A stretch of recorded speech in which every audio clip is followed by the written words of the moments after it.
Hello दोस्तों, कैसे आप सब। तो आज के दिन हम लोग पढ़ने वाले हैं माइटोकॉन्ड्रिया, जो कि एक कोशिकांग है और बहुत ही महत्वपूर्ण कोशिकांग है। ये क्या करता है, कोशिका की विभिन्न क्रियाओं को संचालित करने का कार्य करता है या उन्हें ऊर्जा प्रदान करने का कार्य करता है। ठीक, कोशिकीय श्वसन में मदद भी करता है। तो हम लोग देखते हैं कि माइटोकॉन्ड्रिया में क्या क्या चीज़ें होती हैं। सारी चीज़ों को देखेंगे, ये किस प्रकार से कार्य करती है, कोशिकाओं में इनकी संख्या कितनी होती है, ये सब चीज़ें इस वीडियो में देखेंगे। ठीक, माइटोकॉन्ड्रिया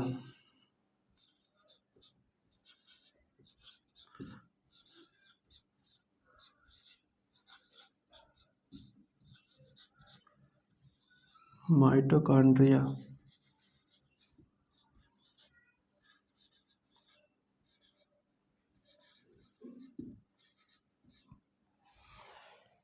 माइटोकॉन्ड्रिया जो होता है, ये क्या करता है, कोशिकाओं को ऊर्जा प्रदान करने का कार्य, या जो हम भोजन ग्रहण करते हैं, जब हम भोजन ग्रहण करते हैं तो इसमें जो पोषक तत्व होते हैं ये हमारी आंतों द्वारा या आंत की जो दीवार होती है उनके द्वारा अवशोषित कर लिए जाते हैं।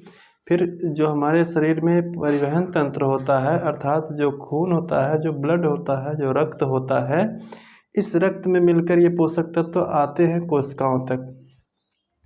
अब कोशिकाएं क्या करते हैं, कोशिकाओं के अंदर जैसे ये पोषक तत्व आ जाते हैं तो माइटोकॉन्ड्रिया क्या करती है, इन्हीं पोषक तत्वों से ऊर्जा का निर्माण करती है और ऊर्जा का हम लोग अपने कार्यों में उपयोग कर लेते हैं। ठीक, जिस दिन हम पोषक तत्व नहीं ग्रहण करते हैं या हमें अधिक ऊर्जा की आवश्यकता होती है तो उस दिन यही माइटोकॉन्ड्रिया में जो ऊर्जा इकट्ठा हुई रहती है, इसी ऊर्जा के माध्यम से हम लोग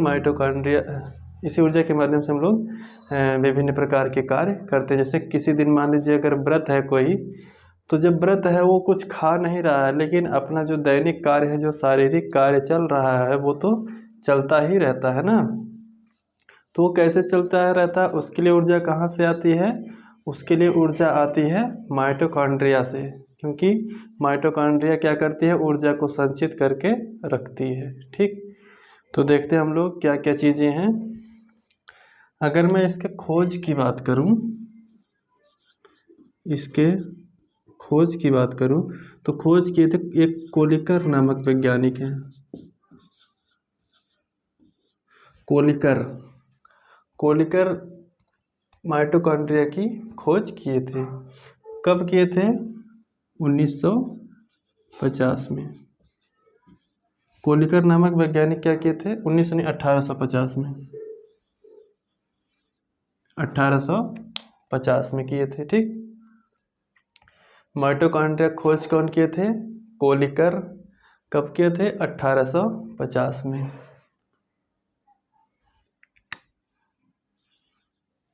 चलिए, अच्छा, माइटोकॉन्ड्रिया को एक नाम से जाना जाता है, बायोब्लास्ट। क्या नाम है, बायोब्लास्ट। ये नाम किसने दिया था, दो वैज्ञानिक थे, एक थे अल्टमान, एक थे फ्लेमिंग।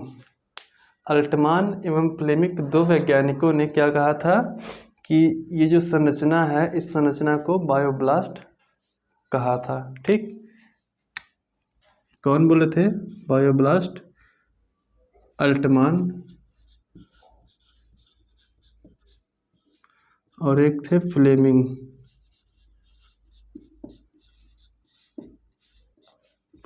कब बोले थे, 1894 में। ठीक, 1894 में अल्टमान और फ्लेमिंग ने इस संरचना को, माइटोकॉन्ड्रिया जो संरचना थी जिसकी खोज कोलिकर किए थे, उसी संरचना को क्या बोले थे, बायोब्लास्ट।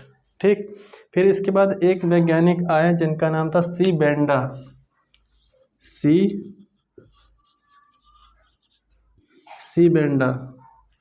इन्होंने क्या कहा,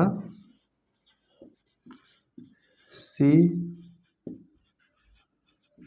बेंडा, इन्होंने क्या कहा था कि जो, हम लोग जिस नाम से अब जान रहे हैं माइटोकॉन्ड्रिया को, माइटोकॉन्ड्रिया का एक नाम और है सूत्रकणिका, है ना। तो सूत्रकणिका को जिस नाम से अब जान रहे हैं, यानी माइटोकॉन्ड्रिया नाम से जान रहे हैं, तो बेंडा क्या किए थे, माइटोकॉन्ड्रिया नाम दिए थे। बेंडा ने क्या कहा था इस संरचना को, माइटोकॉन्ड्रिया। बेंडा ने माइटोकॉन्ड्रिया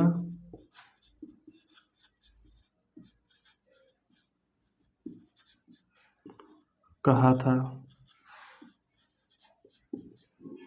बेंडा क्या बोले थे, माइटोकॉन्ड्रिया, किसको, सूत्रकणिका को। ठीक, कब बोले थे, 1897 में। 1897 में। तो ये बात याद रखना कि माइटोकॉन्ड्रिया नाम कौन दिए थे, सी बेंडा। बायोब्लास्ट कौन बोले थे, अल्टमान और फ्लेमिंग। कब बोले थे, 1894 में। माइटोकॉन्ड्रिया नाम जब ये सी बेंडा क्या किए थे, 1897 में माइटोकॉन्ड्रिया नाम दिए थे। और माइटोकॉन्ड्रिया खोज कब हुई थी, 1850 में। कौन किए थे, कोलिकर नामक वैज्ञानिक किए थे। अच्छा, इसमें थोड़ा सा ये देख लेते हैं कि पाया कहाँ जाता है ना। माइटोकॉन्ड्रिया जो है ये पाई कहाँ पर जाती है। तो पहली बात तो मैं बैक्टीरिया को देख लेता हूँ। बैक्टीरिया, और दूसरी चीज़ हो गई नीलहरित शैवाल।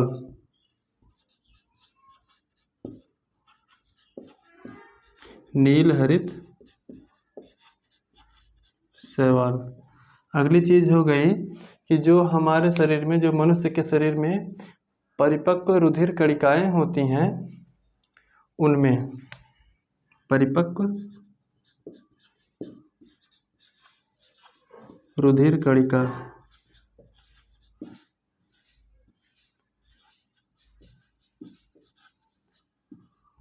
ठीक।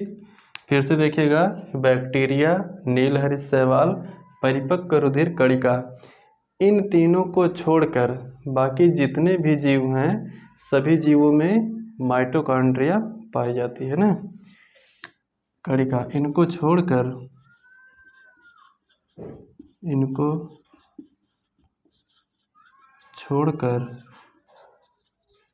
सभी जीवों की कोशिकाओं में, सभी जीवों की कोशिकाओं में, सभी जीवों कोशिकाओं में पाई जाती है। ध्यान दीजिएगा कि बैक्टीरिया है, नीलहरित शैवाल है और परिपक्व रुधिर कणिका है ना। इन सबको छोड़कर बाकी जितने भी जीव होते हैं सभी जीवों की कोशिकाओं में माइटोकॉन्ड्रिया पाई जाती है।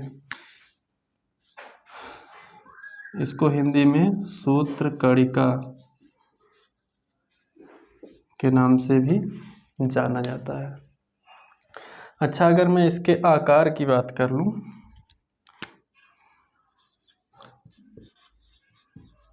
कि माइटोकॉन्ड्रिया का आकार कैसा होता है ना, तो आकार कैसा होता है, इसका आकार कोई निश्चित नहीं होता है।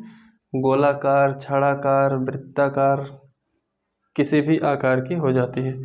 तो देख लेते हैं, छड़नुमा, गोलाकार, अंडाकार, छड़नुमा, गोलाकार,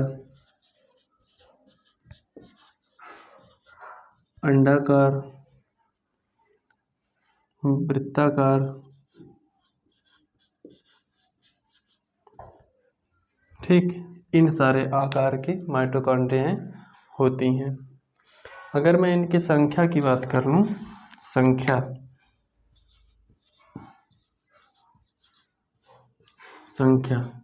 कि भाई इनकी संख्या क्या है, कितनी है, हैं?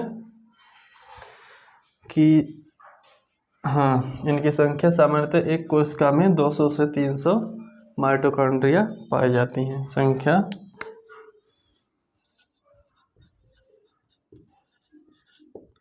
सामान्यतः एक कोशिका में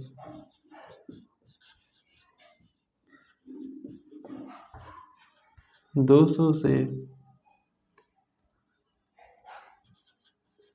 300, सामान्यतः एक कोशिका में कितनी संख्या होती है? 200 से 300। लेकिन यहाँ पर कुछ चीज़ें क्या हैं, नोट पॉइंट में लिखने योग्य हैं।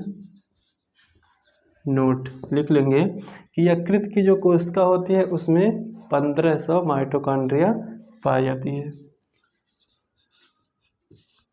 यकृत की कोशिका में कितनी? 1500। दूसरी चीज़ क्या है कि यीस्ट कोशिका में, यीस्ट जो कि कैसा है, एक कोश की यीस्ट कोशिका में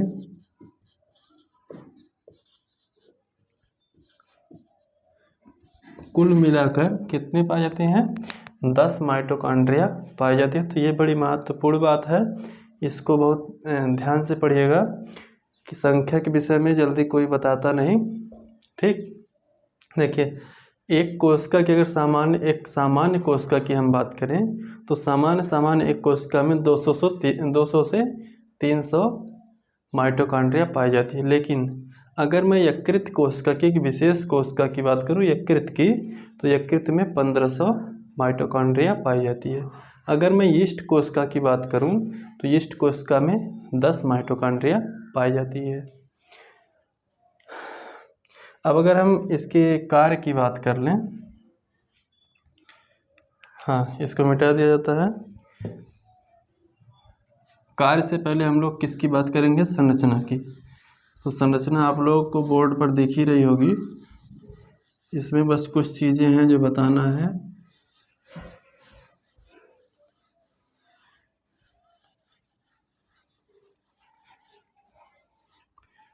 संरचना देख लीजिए क्या क्या है। जैसे कोशिका यहाँ पर दिख रही होगी, ये कोशिका का प्रारूप है। कोशिका में केंद्रक बनाया गया है और माइटोकॉन्ड्रिया, बाकी सारे कोशिकांग नहीं बनाए गए हैं क्योंकि उसमें ज़्यादा टाइम लगता। इस वजह से सिर्फ जिसको दिखाना है उसी को बनाया गया है ताकि आराम से समझ सको। और इसी माइटोकॉन्ड्रिया को यहाँ पर थोड़ा सा विस्तृत रूप में या बड़ा करके दिखाएगा ताकि समझने में आसानी हो। ठीक, अब यहाँ पर देखिए सबसे बाहर एक आवरण बनाया गया है जिसे बाह्य झिल्ली के नाम से जाना जाता है। फिर इसके अंदर भी एक जो ये माइटोकॉन्ड्रिया होती है इस पर दोहरी झिल्ली का आवरण होता है। एक पॉइंट और इसमें लिख लीजिएगा, इन पर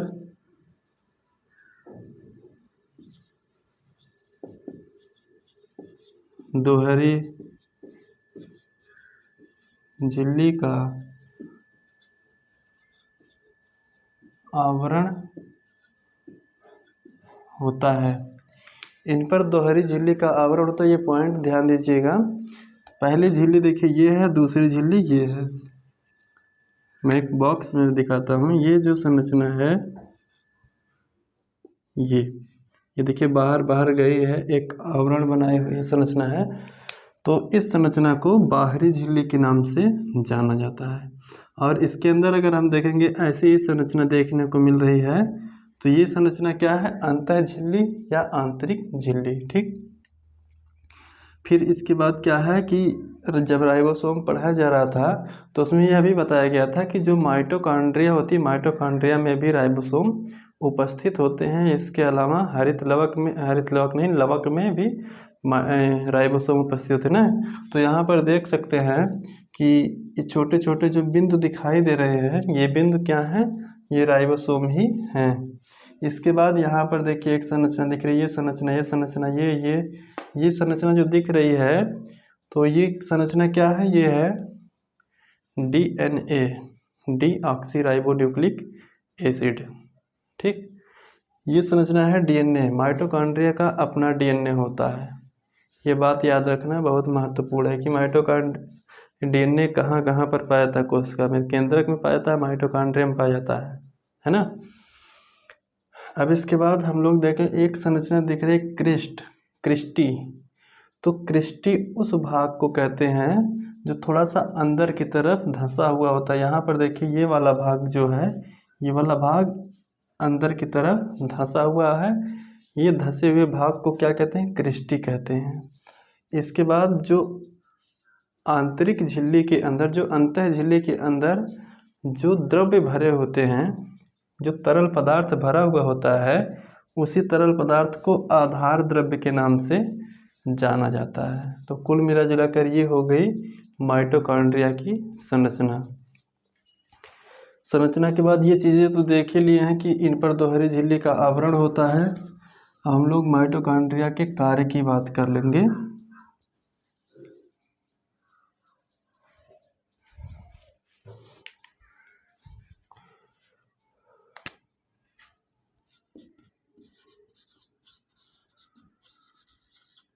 फंक्शंस ऑफ माइटोकॉन्ड्रिया।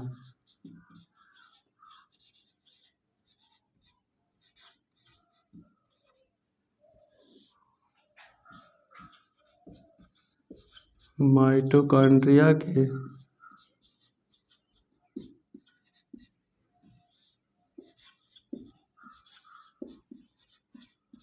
कार्य। ठीक, माइटोकॉन्ड्रिया के कार्य को देखेंगे कि माइटोकॉन्ड्रिया का क्या क्या कार्य होता है। सबसे पहले तो कोशिकीय श्वसन। पहला कार्य क्या है? कोशिकीय श्वसन।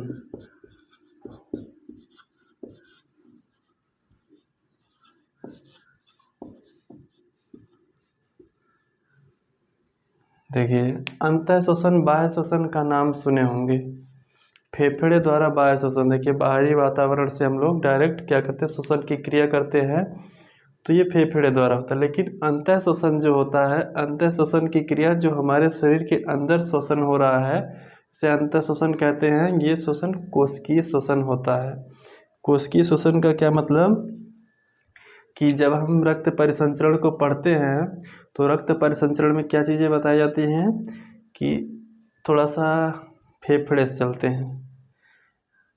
फेफड़े में क्या होता है कि जब हम श्वसन के दौरान फेफड़े में ऑक्सीजन को ग्रहण कर लेते हैं, फेफड़े में ऑक्सीजन जब भर जाता है तो हमारे हृदय से रक्त आता है, अशुद्ध रक्त आता है। अशुद्ध यानी कार्बन डाइऑक्साइड युक्त रक्त, ये आता है, वहाँ पर कार्बन डाइऑक्साइड को छोड़ता है फेफड़े में और यहाँ से ऑक्सीजन को ग्रहण करता है। ऑक्सीजन को जैसे ही रक्त ग्रहण कर लेता है तो ये रक्त हो जाता है शुद्ध। जब रक्त शुद्ध हो गया तो फिर से इसमें हृदय में जाएगा, और जब ये हृदय में जाता है तो हृदय में जाने के बाद हृदय पंप करता है रक्त को। तो जो ऑक्सीजन युक्त रक्त होता है, जब हृदय इसे पंप करता है तो पंप करने के दौरान ये क्या करता है, महाधमनियों के माध्यम से निकलता है और ये धमनियाँ आगे चलकर बढ़ती रहती है, एक जाल का रूप ले लेती हैं और धीरे धीरे शुद्ध रक्त क्या होता है, शरीर के सभी भागों तक, सभी कोशिकाओं तक पहुंच जाता है। ठीक, अब ये जो शुद्ध रक्त अर्थात ऑक्सीजन युक्त रक्त जो शरीर की सभी कोशिकाओं तक पहुंचा है, तो कोशिकाएं उस ऑक्सीजन को ग्रहण करेंगी। और जब कोशिकाएं क्या करती हैं, रक्त से ऑक्सीजन को ग्रहण करती हैं और अवक्रिया करती हैं, तो इसे क्या कहते हैं, कोशिकीय श्वसन। बात समझ में आई? तो बड़ा सारा मैटर है। कोशिका पढ़ेंगे, जब मनुष्य के विषय में पढ़ेंगे, पाचन तंत्र पढ़ेंगे, श्वसन तंत्र पढ़ेंगे और उत्सर्जन तंत्र पढ़ेंगे, परिसंचरण तंत्र पढ़ेंगे, तंत्रिका तंत्र पढ़ेंगे।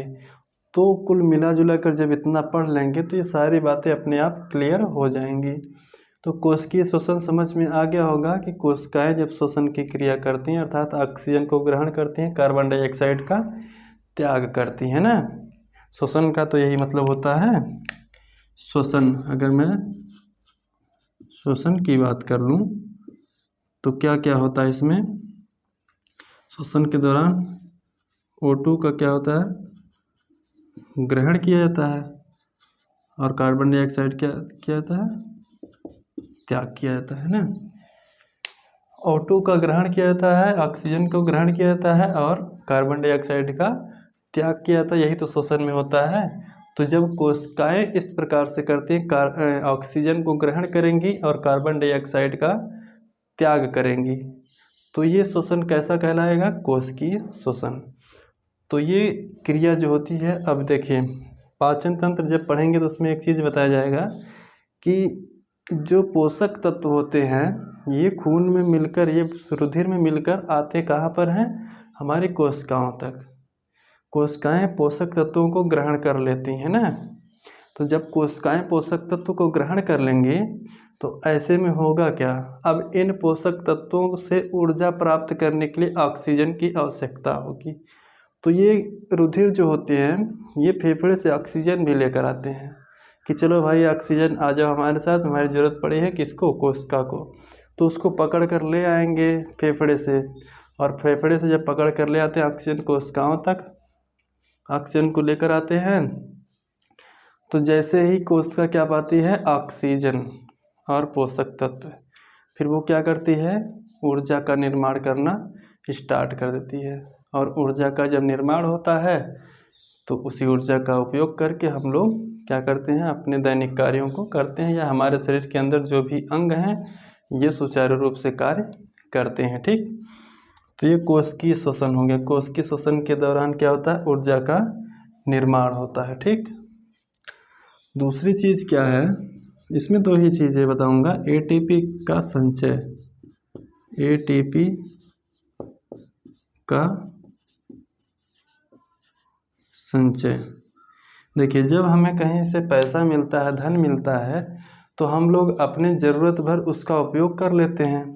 बाकी जो पैसा मिलता है उसको फेंक तो नहीं देते हैं ना, उसको अपने पास रख लेते हैं। तो कुछ इसी प्रकार से कोशिकाएं भी करती हैं, माइटोकॉन्ड्रिया भी करती है। वो क्या करती है कि ऊर्जा का तो निर्माण कर ही रही है, ऊर्जा का निर्माण जैसे हो जाता है तो क्या कर देती है, सभी कोशिकाएं उस ऊर्जा का उपयोग करने लगती हैं। ठीक, लेकिन ऊर्जा का उपयोग करने के दौरान कुछ ऊर्जा जो बच जाती है उसे एटीपी के रूप में माइटोकॉन्ड्रिया क्या कर लेती है, संचित कर लेती है। बात समझ में आई कि एटीपी का संचय, एटीपी के रूप में ऊर्जा का संचय करती है कौन, माइटोकॉन्ड्रिया। अच्छा, ये ऊर्जा का संचय करती है तो किसी दिन क्या होता है कि हमें बहुत ज़्यादा, ज़रूरत से ज़्यादा कार्य पड़ जाता है, या जो हम दैनिक जीवन में रोज़मर्रा के जीवन में जो कार्य कर रहे होते हैं ये कार्य, इससे अधिक हमें किसी दिन कार्य पड़ जाता है। तो जब अधिक कार्य पड़ेगा तो हमें अधिक ऊर्जा की आवश्यकता भी होगी। तो जो अधिक ऊर्जा की आवश्यकता होती है वो अधिक ऊर्जा आती कहाँ से है, वो अधिक ऊर्जा माइटोकॉन्ड्रिया से ही आती है। क्यों, क्योंकि माइटोकॉन्ड्रिया जो होती है यही ऊर्जा का संचय करके रखती है। दूसरी चीज़, कभी कभी ऐसा भी होता है कि हम व्रत रहते हैं, तो जब व्रत रहते हैं तो व्रत के दौरान हम कुछ खाते नहीं और कुछ खाएंगे नहीं तो हमारे शरीर में ऊर्जा प्राप्त नहीं होगी, पोषक तत्व तो नहीं जाएंगे तो ऊर्जा नहीं बनेगी। और जब ऊर्जा नहीं बनती है फिर भी हम उस दिन कार्य करते हैं तो उस कार्य के लिए ऊर्जा कहाँ से आती है, उस कार्य के लिए ऊर्जा यहीं से आती है जहाँ संचय हुई रहती है, अर्थात माइटोकॉन्ड्रिया से। ठीक, तो ये इसका कार्य हो गया। अगर मैं अन्य नाम की बात कर लूँ, देखिए इनके कार्य के आधार, माइटोकॉन्ड्रिया के कार्य के आधार पर इसका अन्य नाम भी है, या और भी नाम है माइटोकॉन्ड्रिया के।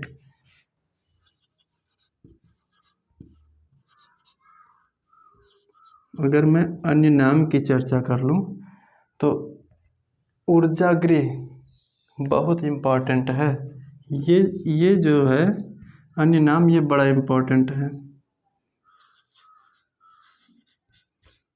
ऊर्जा गृह पहला हो गया। दूसरा है ऊर्जा की करेंसी, ऊर्जा की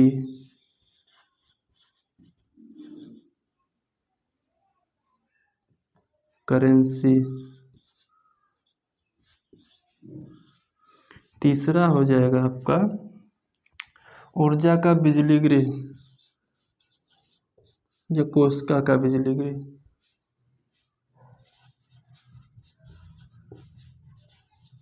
कोशिका का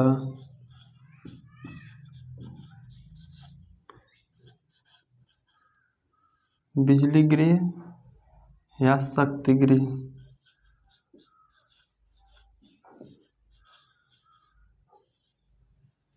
ठीक, ये बातें ध्यान में रखना बड़ा ही इम्पोर्टेंट है। मैं लिख देता हूँ मोस्ट इम्पोर्टेंट। किसकी दृष्टि से? परीक्षा की दृष्टि से बहुत ही इम्पोर्टेंट है ये तीनों नाम।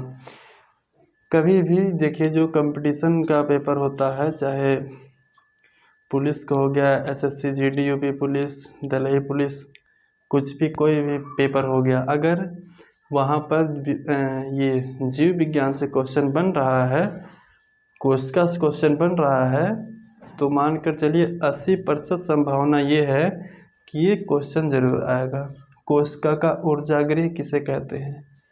कोशिका का शक्ति गृह किसे कहते हैं? कोशिका का बिजली घर किसे कहते हैं? ऊर्जा की फैक्ट्री किसे कहते हैं? ऊर्जा गृह किसे कहते हैं? ऊर्जा की करेंसी किसे कहते हैं?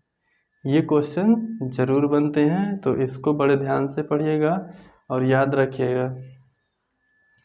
तो आज के लिए बस इतना ही। धन्यवाद।